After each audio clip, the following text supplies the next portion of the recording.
El Museo Fundación Juan March de Palma de Mallorca está situado en un edificio del siglo XVII, que fue concebido primeramente como vivienda. El museo fue reformado por el arquitecto Guillén Reines i Font y escogido para acoger parte de la colección de la Fundación Juan March desde 1990. Fue ampliado en diferentes ocasiones y reformado. Desde octubre del año 2009 se denomina Museo Fundación Juan March. Ofrece este museo una colección de obras de arte español del siglo XX, de los autores más significativos de las primeras vanguardias, como por ejemplo Pablo Picasso, Joan Miró, Juan Gris o Salvador Dalí, de los diversos movimientos de mediados de siglo y de las generaciones más recientes.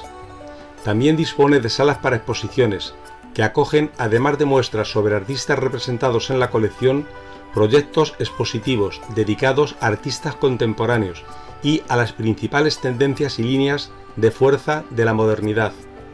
Cuenta el museo además con gabinete dedicado básicamente a la exposición de la obra gráfica de una colección, en especial la de Pablo Picasso, a través de un limitado pero sustancial conjunto de obras cuidadosamente elegidas, básicamente pinturas y esculturas. El museo pretende mostrar las diferentes tendencias y figuras del arte de la España del siglo XX, prestando una especial atención a lo acontecido en las últimas décadas. Este breve texto no puede mencionar cada una de ellas, ni a todos los artistas, grupos y tendencias representados en la colección, por su riqueza y variedad, pero aparte también porque muchos de estos artistas, con una obra muy singular, escapan a clasificaciones excesivamente rígidas. Pero todos y cada uno de ellos han contribuido con sus obras a definir el presente de las artes en nuestro país. De hecho, junto a la cualidad individual de cada una de las obras, el valor de la colección radica en su capacidad para resumir unos periodos del arte español, particularmente fértiles en cuanto a producción e interesantes en su evolución, de manera que, como ha señalado Juan Manuel Bonet, un hipotético espectador sin conocimientos de lo que ha sido el arte moderno en España, estaría en condiciones, después de contemplarlas, de hacerse una idea bastante aproximada de cuál ha sido la evolución y el curso del arte moderno y contemporáneo en nuestro país, al menos en lo que a la práctica de la pintura y la escultura se refiere. Así resulta visible cómo todo el siglo XX quedó marcado por los descubrimientos formales y estilísticos realizados por una serie de artistas que coincidieron en París, capital de la modernidad, hasta al menos la mitad del siglo pasado. Los nombres de Juan Gris, Julio González, Joan Miró y Salvador Dalí, todos ellos presentes en el museo, junto al de Pablo Picasso, se han hecho universales y ocupan un lugar privilegiado en los museos de todo el mundo, al encabezar la ruptura que supusieron los movimientos de una vanguardia hoy ya clásica e histórica. Es en la segunda mitad del siglo XX cuando el arte español se expande con el desarrollo de las tendencias estéticas, como por ejemplo el informalismo, la abstracción geométrica o el realismo mágico, paralelas a los lenguajes plásticos internacionales del momento, pero con carácter y expresividad propios. Uno de los aglutinadores de esta efervescencia artística de los 50 y los 60 fue Fernando Zóbel, quien en 1966, con la colaboración de los artistas Gustavo Torner y Gerardo Rueda, creó el Museo de Arte Abstracto Español de Cuenca, un referente tanto para el público como para los protagonistas de la escena artística española, hasta la creación del Museo Nacional Centro de Arte Reina Sofía en los años 80. El Museo de Arte Abstracto Español de Cuenca, también gestionado por la Fundación Juan March, que a partir de 1980 recibió y completó la colección de Zóbel, ha sido algo así como el hermano mayor del Museo Fundación Juan March de Palma, constituyendo el punto de partida de su colección, desde la que a un ritmo propio se ha ido desarrollando un plan museográfico apropiado a sus características particulares. En las salas de este museo coexisten las obras de los artistas que participaron del espíritu de estas décadas y se hace visible una sugestiva red de referencias mutuas. Así, y en el contexto del informalismo, la calmada abstracción matérica de Antonio Tapies se confronta con el grito liberador de las obras de Antonio Saura, Rafael Canogar, Manuel Millares o Luis Feito, que actualizaron los rasgos más característicos de la tradición cultural española, desde la expresividad y el sentimiento. Resulta especialmente destacable, por la calidad y cantidad de su obra expuesta, la presencia de Antonio Tapies en el museo. Tapies es un artista reconocido internacionalmente, que ha hecho del muro una superficie enormemente evocadora, su tema por excelencia. Con sus indagaciones sobre los elementos específicamente pictóricos, ha conseguido superar el ilusionismo pictórico tradicional, mientras que su interés por la cotidianidad, por lo insignificante y por la realidad tangible de los objetos lo han acercado a la filosofía zen y a la estética de la contemplación. Es necesario también referirse a los escultores vascos Jorge Oteiza y Eduardo Chillida, que tienen una importante presencia en el museo y que ya en la década de los 50 habían conseguido definir un lenguaje propio, como también lo habían hecho Tapies y Pablo Palazuelo, este último un artista singular, con una obra de tan difícil clasificación, dominada de tal modo por un sentido lírico y trascendente de los valores geométricos y rítmicos, que resulta difícil encuadrarla dentro de la abstracción analítica. Con el objetivo de renovar el arte y la escultura vasca, a partir de la afirmación de su identidad, Jorge Oteiza investiga sistemáticamente el vacío, unas veces explorando su capacidad expresiva y otras evitando cualquier simbolismo más allá de la geometría del volumen que lo define. Eduardo Chillida medita sobre el espacio y trabaja directamente el hierro y la forja para dejar constancia de la intensidad y la tensión del golpe aplicado con toda fuerza al cuerpo. Moviéndose entre el clasicismo y el primitivismo, Chillida pone de manifiesto su interés por la naturaleza y la capacidad del hombre de convertirla en arte. En la línea de la tradición cultural española y dominada por un clima denso e inquietante, se encuentra la obra de Lucio Muñoz, que emplea la madera como soporte para sus manifestaciones expresionistas, y también desde el realismo la de Antonio López y Julio López Hernández.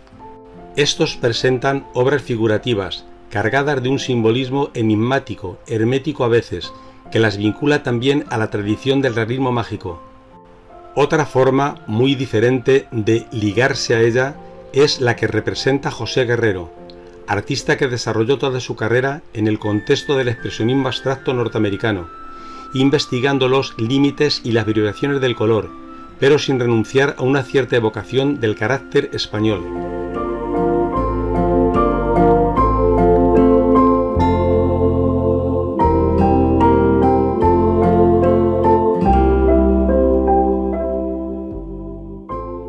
El Museo Fundación Juan March en Palma presenta una muestra sobre Hans Interreiter, Winterthur 1902, Ibiza 1989, artista suizo vinculado al arte concreto del círculo de Maxville. Interreiter, que pasó casi toda su vida en Ibiza, es autor de una extensa y peculiar obra, fundada en el trabajo con patrones geométricos y fuertemente influenciada por la música y las teorías del color, una pintura que el artista imaginó con vocación dinámica y ligada al movimiento. En esta exposición, que posteriormente viaja al Museo de Arte Abstracto Español de Cuenca, se presentan 75 obras, que provienen mayoritariamente de la Fundación Hans Interreiter de Zúrich, además de algunas colecciones particulares y una variada selección documental, que permiten reconstruir la investigación sobre el color y la forma, a partir de la lógica constructiva que Interreiter desarrolló durante toda su vida. Junto a la exposición se propone un programa de cine experimental, titulado La abstracción en movimiento, 1921-2012, con una selección de 20 películas desde las vanguardias históricas de los años 20 hasta nuestros días.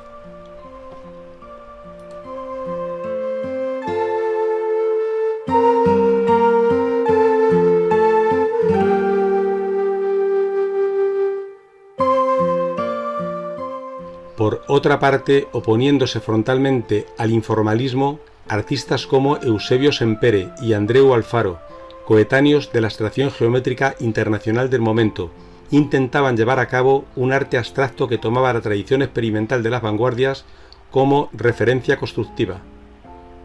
Eusebio Sempere propone un método de análisis geométrico sobre el que se basa toda su producción,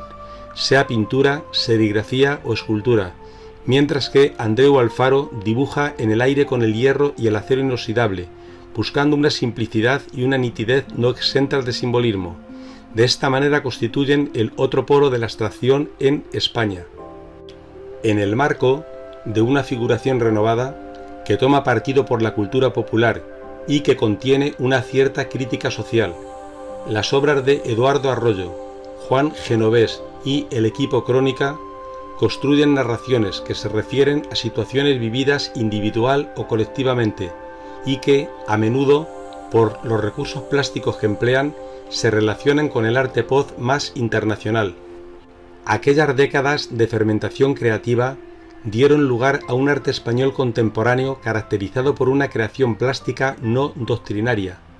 por la convivencia de las más variadas tendencias artísticas, lo que permitió que nuevas oleadas de artistas investigaran los límites del arte y generaran nuevos lenguajes plásticos.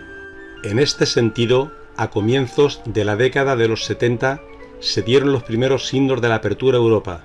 y la aceptación de las tendencias más vanguardistas del arte minimal y sobre todo del arte conceptual. El arte español se abrió a otras corrientes experimentales, diferentes, caracterizadas por no manifestarse a través de los medios tradicionales de la pintura o la escultura.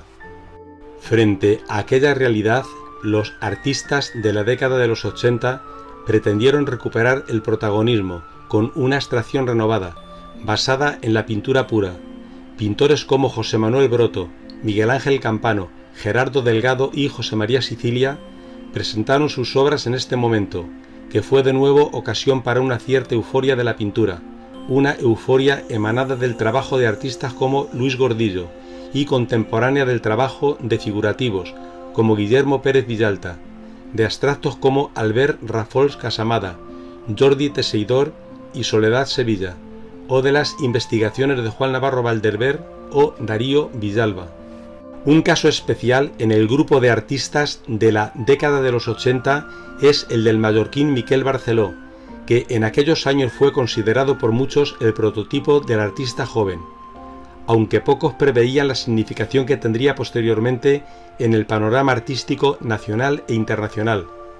Barceló ha ido poco a poco consolidando su lenguaje, basado en un repertorio de temas característicos extraídos principalmente de la naturaleza y en un uso muy concreto de los recursos plásticos tradicionales, forzados hasta el extremo. Coincidiendo con estos movimientos de retorno a la pintura pura, surgió con fuerza también en los 80 un renovado interés por la escultura, con propuestas muy distintas. Artistas como Sergi Aguilar, Juan Bordes o Susana Solano despertaron un género que parecía dormido y que, continuando el camino iniciado por las instalaciones y las intervenciones del arte conceptual, finalmente han conseguido superar los límites de la escultura tradicional y alcanzar la madurez creativa.